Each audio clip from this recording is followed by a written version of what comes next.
So let's start the Java story. In the year 1991, Sun Microsystem together a small team of its top engineering minds to explore opportunity in consumer electronics. This team comprised of James Gosling, Patrick Norton, Mike Sheridan, and was called the Green Team. By that time, Sun was already leading workstation computer market. By the way, a workstation is a computer with a faster processor and much more RAM compared to a personal computer.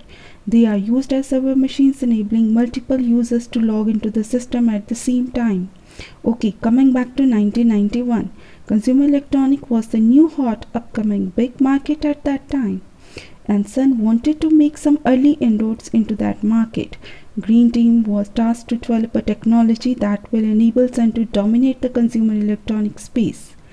Led by John Wilson, whose picture is you see on the screen, in the next 18 months, this team worked tirelessly to create a new programming language which they called Awk.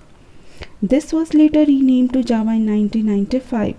The name was changed because a different programming language with the name Awk already existed. To avoid a name conflict, the language was renamed to Java after coffee cultivating islands of Java in Indonesia. So originally Java was created for writing software to be embedded in various consumer electronic devices like microwave ovens, remote control, set-top box for TV, etc. Different manufacturers were using different processors as controllers for these devices. Software for such devices needed additional work for each manufacturer to properly compile and run. On the specific manufacturer device, James aimed to address this pain point and promised write once, run anywhere solution. Software written in Java is platform independent and can be run on any device without any additional work. Despite all this, it didn't get much love. The consumer electronic throughout 1993, the team tried very hard but couldn't find any customer for their new technology. So probably it was too advanced and ahead of its time for the consumer electronics and interactive television industry. So in 1994, about the same time, a second and ultimately important factor was merging that would play a crucial role in the future of Java. It was the World Wide Web, more commonly known as the Internet. Internet is made up of numerous computer systems, differing in their CPU and operating systems, connected in a network of interacting machines. To evolve as a highly interactive medium, Internet needed lots of portable software which can be downloaded from the server and run on user's computer without the need of any additional changes. The team refocused Java to Internet programming on the World Wide Web. So on the 23rd May 1995, Sun Microsystem made the first public release of Java. So with the explosion of World Wide Web, Java found huge success. Sun became one of the dominant technology of the Internet. So that a quick look, this was the quick look of the Java story. So far we have seen that platform independence and write once, run anywhere promise made a Java huge hit for Internet programming. So how does Java achieve this cross-platform portability? For its programs, the magic lies in Java's bytecode and Java Virtual Machine, which is more popularly referred to by its initial JVM. But in order to understand bytecode and JVM, we first need to understand how programs are compiled and executed. The single most important component of any computer is the CPU, commonly referred to as the processor. The processor only understands binary digits, that is 0 and 1. So for the processor to perform any computation, we need to give the instructions and data as a sequence of zeros and ones. This binary sequence that the processor understands is known as its machine language. Machine language is made up of instructions and data that are all binary numbers. Machine language of a processor differs from vendor to vendor. What it means is the processor made by the Intel will have a different machine languages from processors made by AMD and so on.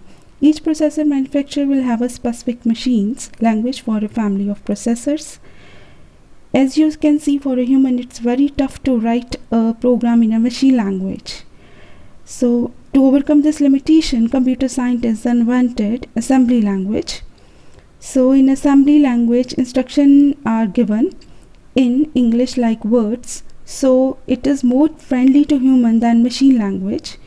But a program known as assembler will take the assembly language code as input and convert it into machine language that the processor understands.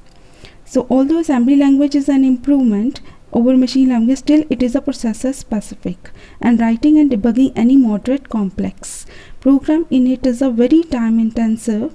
As computers become smaller, more powerful and more reliable, there are a huge demand for software that is reusable and easy to maintain and modify. This led to invention of high level languages like COBOL, Pascal, C++, etc. High level languages have a very much English like syntax, so they are easily understandable by humans. Programs written in high level languages are processor independent.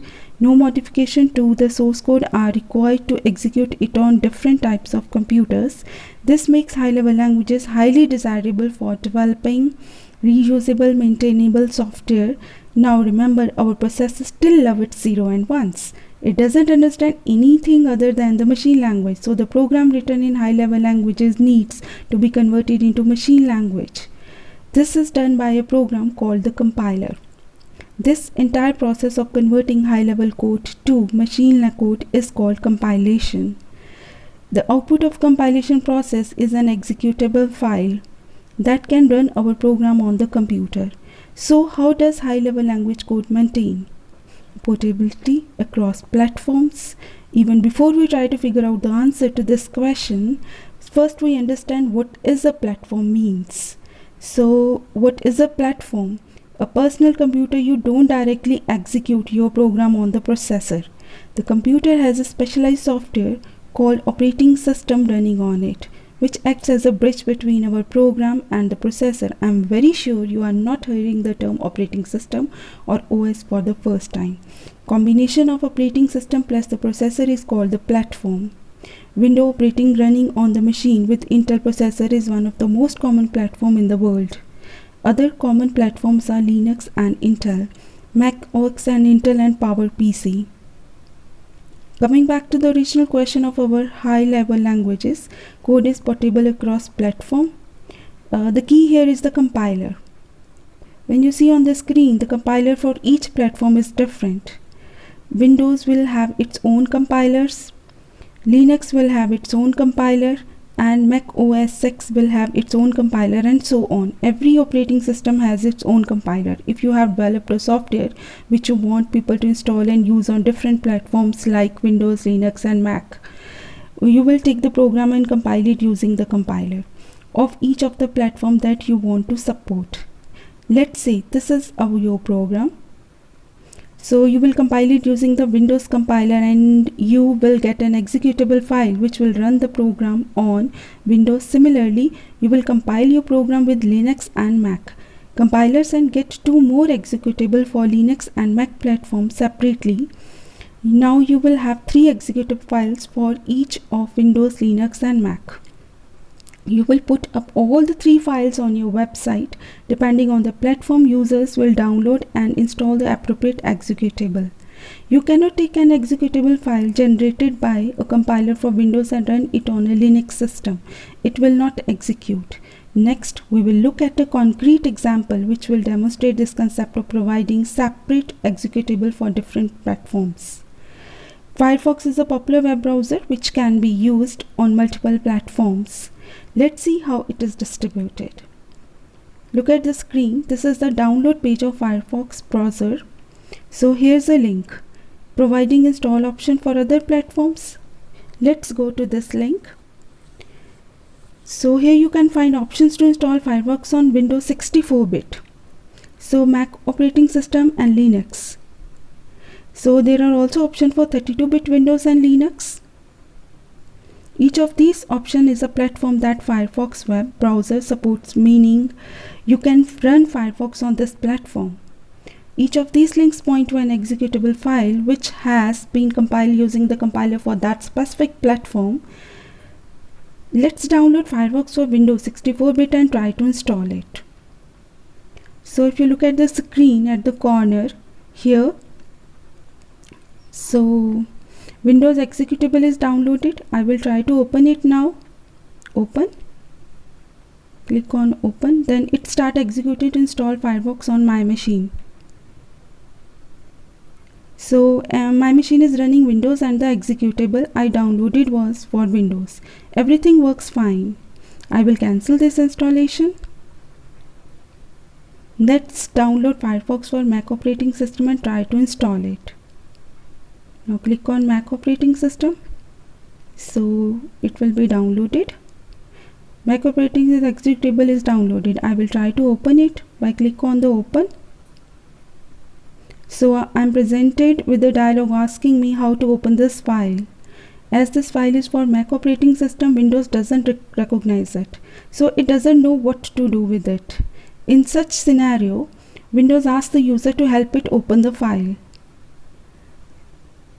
So we just saw that Windows was unable to open an executable file compiled with the compiler for Mac operating system, but it successfully opened the executable file which was compiled with compiler for Windows. I hope now you have a good understanding of how programs written in high-level language are platform independent, and what is the process for supporting multiple platforms for your programs. This understanding is essential to appreciate how Java is advancing the concept of portability. Next is, with high-level languages like C++, even though you don't need to write your code again for a different platform, but additional work in terms of compilation is required to run it on a different platform. You also need to maintain different executable for all the different platforms you want your program to run on. Like here, magic of portability. Java solved this exact problem with executable file. Compilation will work across platforms. No additional work needed here. No need to maintain multiple executable for different platforms. You can compile your Java programs on Windows and take the executable that you get as the output to Linux or Mac. This exact same executable will work on Linux and Mac too. Sound like magic, isn't it? Let's try to demystify this magic by understanding science behind it.